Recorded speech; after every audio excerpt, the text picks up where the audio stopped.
Bon dia, presidenta de la Comissió, diputades i diputats, resta de membres de la Comissió. La Unió de Periodistes Valencians ha defensat des de la creació en 1984 de RTBB la necessitat de mitjans de comunicació públics de qualitat en valencià, independents dels poders polítics, ben dotats econòmicament i que impulsen el sector audiovisual valencià. És el que aspira qualsevol mitjà públic d'àmbit autonòmic.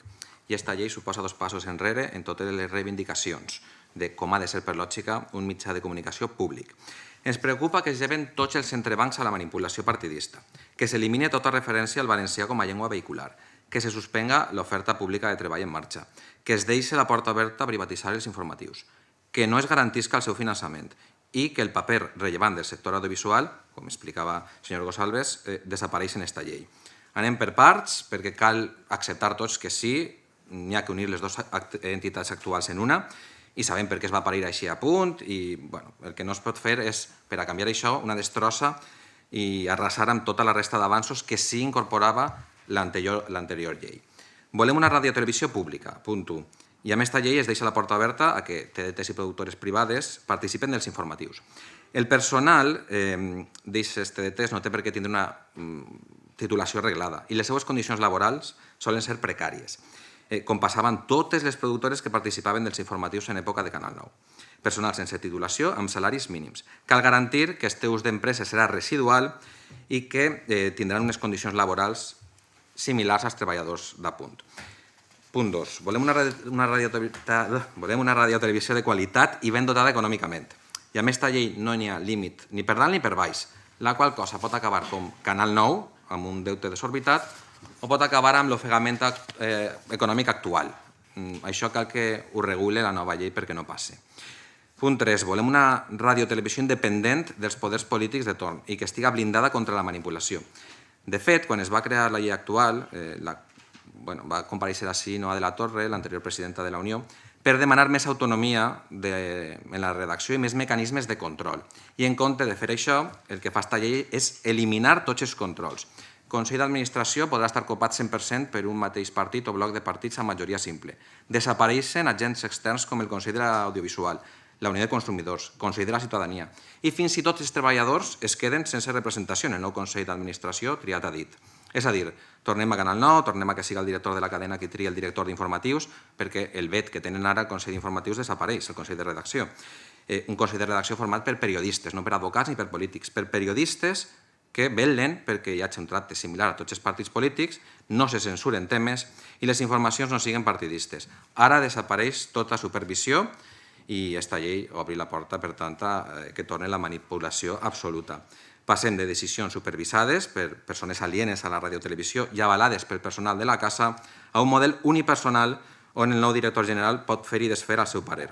Això ja sabem com acaba, perquè quan no hi ha hagut supervisió, com en el programa El RAI, que produeix la Federació Valenciana de Municipis i Províncies, s'ha produït la censura. Únic cas de censura en apunt i premi amb una cadira en el Consell d'Administració en aquesta nova llei. Mal precedent.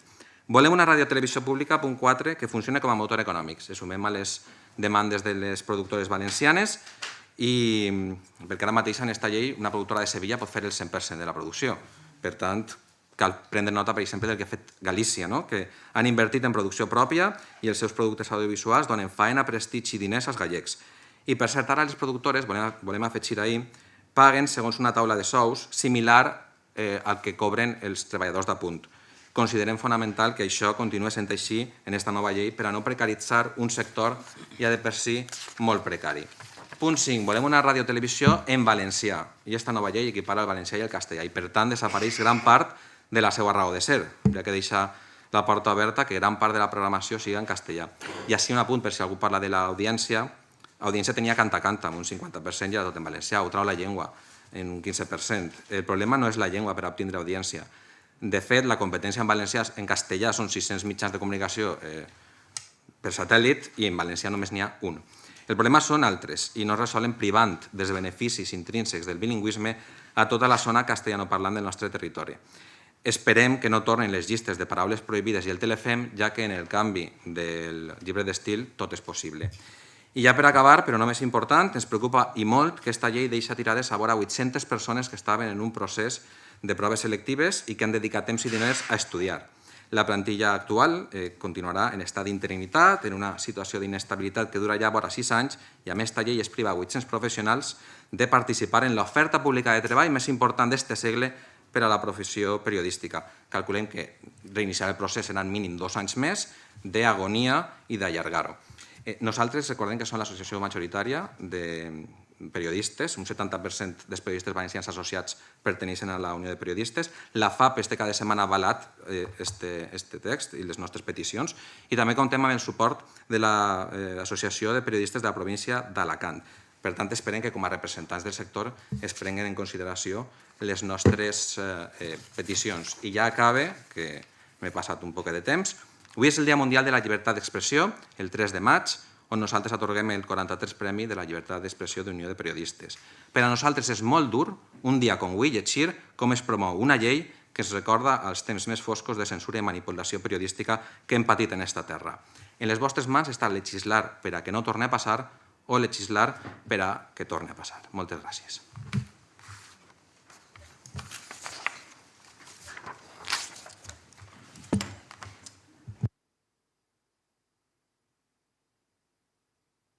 Muchas gracias, señor Ferrer. Tiene el uso de la palabra durante 3 minutos el Grupo Parlamentario Vox.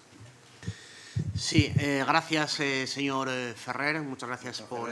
Disculpe, Ferrer Marco. Marco Ferrer es nom, Vicent Ferrer nom. Vale. Señor Marco, lógicamente todas las propuestas son bienvenidas, ¿no? Con el objetivo de todos de hacer una televisión más fuerte. Lo que sí que me gustaría dejar claro desde un primer momento es que nosotros estamos aquí, nosotros presentamos la proposición de ley, nosotros la debatimos el otro día en el Pleno porque existía y existe la necesidad de estar aquí, de estar el otro día en el Pleno, existe la necesidad de realizar una proposición de ley porque existía una absoluta hipertrofia legislativa anquilosante que había llevado a la televisión, a la radio y televisión pública valenciana, pues a unos resultados que no eran los perseguidos. Desde luego, desde Vox estamos completamente de acuerdo con la fundamental visión de la radio y televisión pública valenciana como un servicio público. Eso está fuera de toda duda, ¿no? Sucede, sin embargo, que esta visión de la radio y televisión como un servicio público no debería estar reñida con la eficacia, la eficiencia y la mejora de los resultados, ¿no? Si nos centrásemos únicamente en la faceta del servicio público, abandonando la faceta de la eficacia, seguimos alargando malos datos de audiencia, escasa capacidad de atracción publicitaria, ejercicios continuamente deficitarios, pues podríamos estar rozando la mala utilización de los recursos públicos. Con respecto al uso de la lengua, yo la verdad es que siempre que he mantenido reuniones nosotros tenemos nuestro propio punto de vista, pero siempre realizo la pregunta porque me parece un tema extremadamente interesante y aprecio, ¿no?, los demás puntos de vista. Y la conclusión a la que hemos llegado es que la promoción de la lengua valenciana, patrimonio y riqueza común de todos los valencianos, pues no debería ser incompatible con una parrilla que refleje de forma más realista la realidad lingüística de toda la comunidad valenciana, que no es mayoritariamente valenciano parlante. Hay una idea, ¿no?, que me han repetido en sucesivas reuniones, que es que además de la quiebra económica existía también una quiebra social en apunto. Una quiebra social en el sentido de que nunca en 8 años se había llegado al corazón de la sociedad valenciana y quizá es que no se estaba haciendo una televisión próxima a la realidad valenciana de toda la comunidad y no solo de una parte.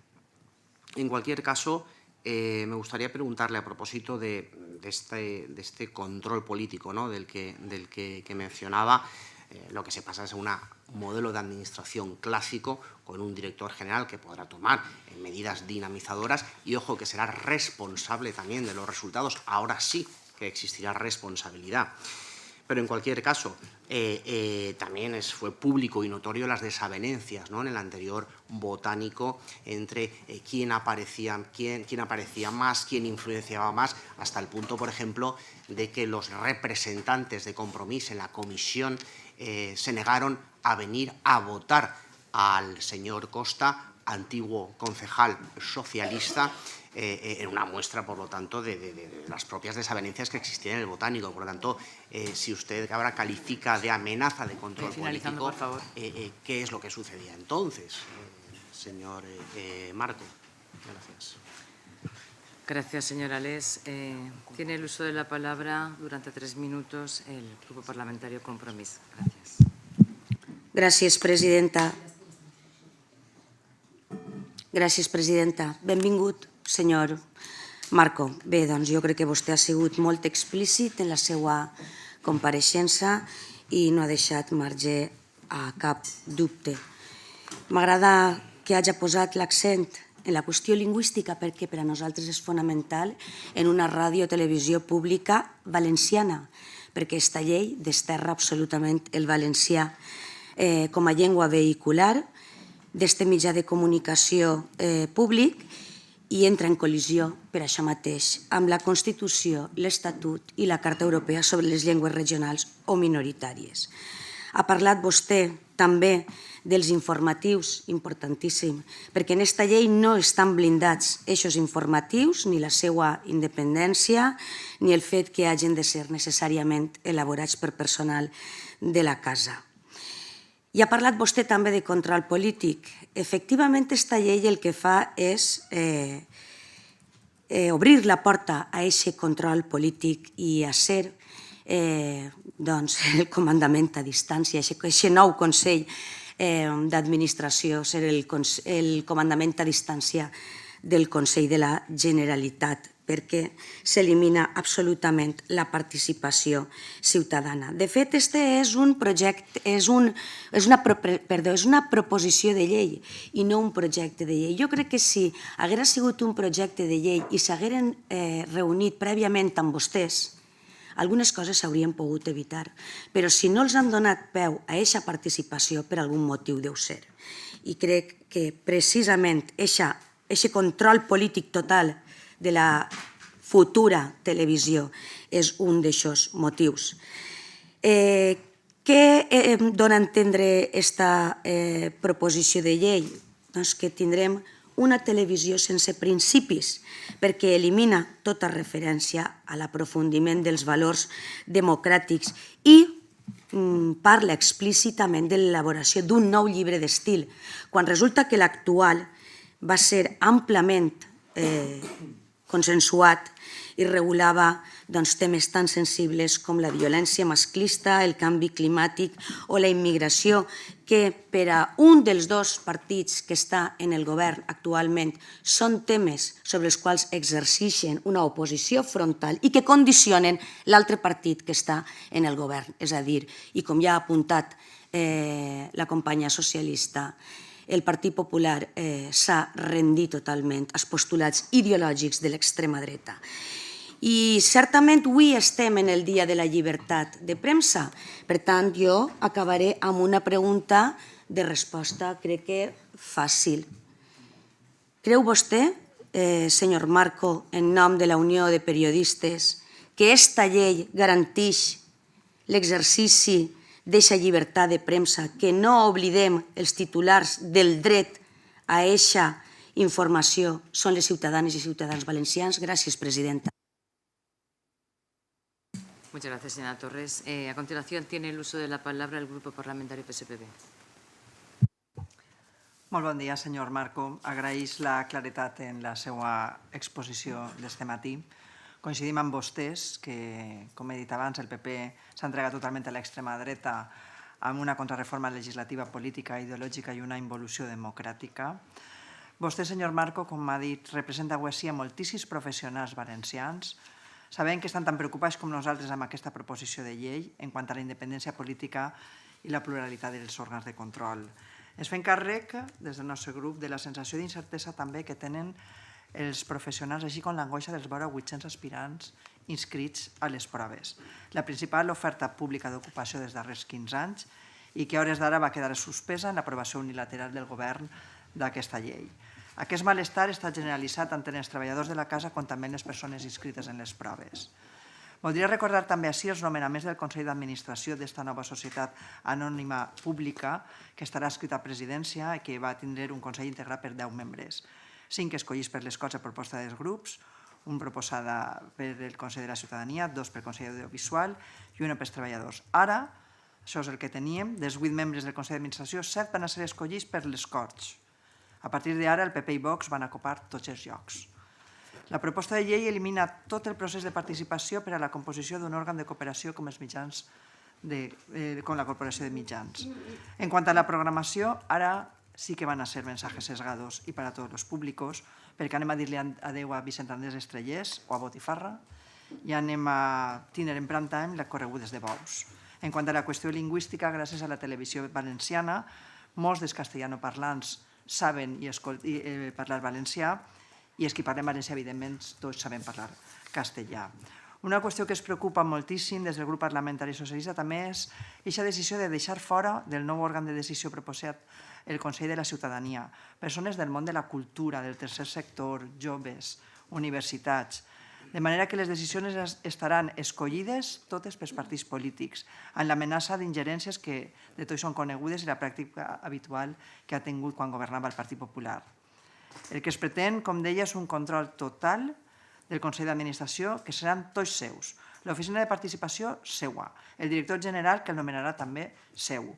Com si fos un director general o un secretari autònom del Consell. Dels treballadors no es fa ni menció en la llei. Així que, de nou, els mitjans de comunicació seran la imatge del Partit Popular i ara, a més, agreujat amb Vox al govern. Senyor Marco, vostè creu que un Consell d'Administració en el que no estan representats els treballadors, ni el Consell Audiovisual, ni les organitzacions socials està capacitat per a gestionar la televisió, ràdio, web en criteris objectius? Avui, com vostè deia, és el dia de la llibertat d'expressió. Apel·lem a vostès per a que es oferisquen veritat, precisió, independència, equitat, imparcialitat, humanitat i responsabilitat a tots els valencians i valencianes. Moltes gràcies. Muchas gracias, señora Angulo. Tiene el uso de la palabra durante 3 minutos el Grupo Parlamentario Popular. Sí, muchas gracias y bienvenido, señor Marco. Mire, esto estoy muy contundente con el tema del presupuesto, de la capacidad presupuestaria para mantener las estructuras de la televisión. Este es el porcentaje de presupuesto desde que se creó la ley de la televisión, lo que ha destinado el Consell a cada uno de los presupuestos anuales. Ninguna superó el 0,30, aunque en la ley lo ponía. ¿Qué hacemos con esto? El gobierno anterior ha mantenido una televisión infrafinanciada permanentemente en todos los años. No ha habido protestas ni quejas por parte de nadie. No lo he visto yo tan contundente. Pero además fíjese que usted, que además de que esta falta de recursos, todos los años, en los últimos 3 a 4 años, ha habido una desviación económica de más del 10% que decía la ley, recogía la ley, que el Consejo de Administración, el Consejo Rector de la Radio Televisión tenía que haber dimitido en bloque. Tampoco ha dimitido, nadie se lo ha exigido, ustedes tampoco se lo han exigido y se ha incumplido la ley permanentemente y nadie ha dicho nada. Mire, usted habla de independencia y manipulación. Yo le quería, el otro día lo conté en el Pleno, mire, no sé si usted llega a conocer al señor Nadal, era representante de Compromís en esta comisión, responsable ante los medios ante la Comisión de Radiodifusión Valenciana, y el día que deja estas Cortes, hace apenas 8 meses, hizo unas declaraciones diciendo: hemos sido muy inocentes y nos han ganado los comisarios políticos del PSOE. Dice, pero lo que más me duele es el tratamiento de los informativos. No hay pluralidad como la que nosotros hemos pedido toda la vida. Esto lo dice Compromís, no lo dice el Partido Popular. La ley actual, sobre los 6 años de la ley actual, Compromís dice que los comisarios políticos del PSOE han acogido no solamente la cadena, sino los informativos. Lo dice Compromís. No sé por qué tanto miedo a la manipulación anterior, o sea, posterior, si ha habido una manipulación y una falta de pluralidad anterior. Pero no sé si usted sabe, hoy lo publica un compañero suyo, el señor Toni Ramos en La Razón, y dice que se está tramitando un proyecto de reglamento en Apunt, que empezó el 18 de abril, la exposición pública hasta el 18 de mayo. Su asociación todavía no ha hecho ningún tipo de solicitud al respecto ni demanda sobre este tema. Y este es un proyecto de reglamento por el cual se regula el derecho de acceso de los grupos sociales y políticos a la televisión. Y entonces determina este proyecto, dice quién puede ir a la televisión y quién no puede ir. Y dice, en la parte de grupos afectados, los políticos solamente los que tienen representación en estas Cortes. Ningún periodista de APUNT va a poder entrevistar ni al sindicato médico, ni al sindicato de enfermería, ni al sindicato de AMPE, de profesores, porque lo va a prohibir el Consell Rector, el actual. El Consell Rector elegido por toda esta democracia que lo ha elegido y está imponiendo condiciones de libertad a los sindicatos, a las profesiones religiosas y a las organizaciones sociales. Señor Marco, hay una falta de pluralidad hoy, una falta de independencia hoy, constreñir la labor de libertad de los periodistas que trabajan en APUNT y ustedes no dicen nada. Y solamente una petición. Mire, sobre la consolidación del proceso selectivo. El proceso selectivo se creó en la ley del 16, se consolidó en la ley del 16 y se dijo que se iba a hacer por concurso o oposición en el plazo de 3 años. Han pasado 8. No se ha hecho nada. En la última etapa, en el último año, se han lanzado todos los criterios de consolidación. ¿Usted está de acuerdo en que los trabajadores que están ahora mismo trabajando, que llevan 6 años en precario en esta Radio Televisión Valenciana, se queden fuera porque haya un proceso como el que usted propone que se continúe, aunque haya una fusión entre las dos empresas? Le pregunto. Muchas gracias, señor Zaplana. Tiene el uso de la palabra durante 5 minutos el compareciente.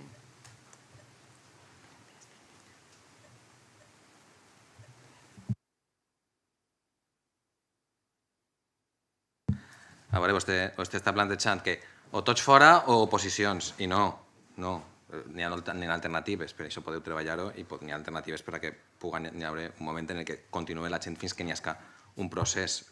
Això és molt senzill. Que no hem fet res, òbviament nosaltres ens reunim moltes voltes i, per exemple, quan la Federació Valenciana de Municipis i Províncies, a través del seu programa El RAI, va censurar temes de memòria històrica, va censurar temes d'escola valenciana, actuarem, farem un comunicat, va acabar la persona que estava dirigint el programa, que dia que anava a ser el nou membre del Consell d'Administració, acaba destituït com a director del programa perquè era un cas de censura. Un altre tema LGTBI que també va eixir, també farem un comunicat en contra d'un criteri que havia tingut l'anterior cap d'informatius. Nosaltres sí que hem estat pendents, hem estat vigilant que no n'hi hagi censura. I independència n'hi ha hagut. Jo també l'ho dic perquè he treballat en 9 programes diferents d'Apunt, en productores, i he tingut totalment independència sempre per escriure qualsevol guió d'humor en assumptes interns, quan he fet guions infantils en la colla o quan he fet informació en el micròfon en la mà en Apunt Directe. I he tingut total llibertat. Quan treballava en Canal 9 vaig tindre com 15 caps diferents. No n'hi hagué ni una setmana que no me digueren ja vaig ser tall, si no t'esborres del sindicat te tirarem al carrer, posa'm primer este tall i no l'altre. Quan tornem al Consell d'Administració clàssic, a unipersonals, a decisions unipersonals d'un director únic, passa el que passava. No només a nivell informatiu, sinó també a nivell administratiu, on el Consell d'Administrador, això també li responc a vostè, que anem a un model clàssic, va acabar gastant-se molts milions d'euros utilitzant com a manera d'enxufar a gent la televisió i acabar tancant-la. I no volem aquest sistema. Per això estem d'acord en que el Consell d'Administració, si no ens agrada el Consell Rector com està ara, ho entenem, perquè s'ha demostrat que per a moltes coses no és útil i no és pràctic i continua sense renovar-se. Però en compte de pactar nous membres o d'obrir la mà que puguen continuar aquestes associacions, però d'una altra manera, directament s'ho carreguen tot i ves com no. Nosaltres podem tindre ara, a partir d'ara, els 9 membres del Consell d'Administració del mateix bloc. Això, òbviament, no garanteix la llibertat de premsa. Una llibertat de premsa que ara mateixa, gràcies al Consell de Redacció, està vigilada. El director d'informatius no el posa ningú a dit. El tria o el veta el Consell de Redacció. No sé, com en les universitats al rector, que vostè em deia que això no passava en cap lloc, en les universitats també passa. Aleshores, jo crec que és molt important mantindre tots els entrebancs que n'hi ha ara per a que no se produïsca la manipulació, no perquè vostès vagin a manipular o qui vinga després vagi a manipular, perquè hem vist que quan no hi ha entrebancs acaba manipulant-se. És una obvietat. Així que, per tant, nosaltres, ja per a resumir, el que demanem és que es garantisca el servei d'informatius públic, que el valencià continuï sent la llengua vehicular, com ho ha sigut sempre i com és la llengua pròpia de les televisions autonòmiques de tot l'estat espanyol. És una petició que, si vosaltres haguéreu demanat a Televisió Espanyola que haguera reflectit la pluralitat d'Espanya i n'hi haguera un percentatge d'un 20% en català o valencià, que és el que parlen el 20% de les persones d'Espanya, ara tindria sentit que vosaltres demanareu així que se parlarà en castellà, però com això no ho han fet, no té cap sentit. Exigim que hi hagi mecanismes de controls, com els actuals, per evitar la censura i la manipulació, que òbviament no han estat d'acord alguns, però no està d'acord ni el president de la Diputació anterior del PSOE, ni el diputat a qui vostè feia referència. Això vol dir que les normes estaven ben fetes perquè sempre n'hi ha hagut gent de tots els partits que estava a disgust. Ningú estava a disgust. Per tant, les normes no estarien tan mal fetes. I reclamem un finançament proporcional a la nostra població i que estigui blindat per llei. Perquè, com vostè diu, nosaltres hem reclamat sempre millor finançament per a punt i que se complira aquesta llei. Ho hem fet en privat i ho hem fet en públic, quan se poden llegir articles que he escrit jo mateixa, demanant que estiguera complit aquest 30%, aquest 3% del pressupost. Per tant, sí que ho hem demanat i sí que ho hem exigit. Demanem també el que demanaven les productores, que se mantinga el mínim del 35%, ells diuen un 40%, però que se mantinga per a que siga motor la producció valenciana i en valencià, que els sous dels treballadors també de les productores estiguin equiparats a punt, i ens sembla imperatiu, com abans millor, celebrar el procés públic d'oferta de treball iniciat per acabar amb la interinitat de l'actual plantilla i pel bé de totes les persones afectades per aquest procés. Moltes gràcies.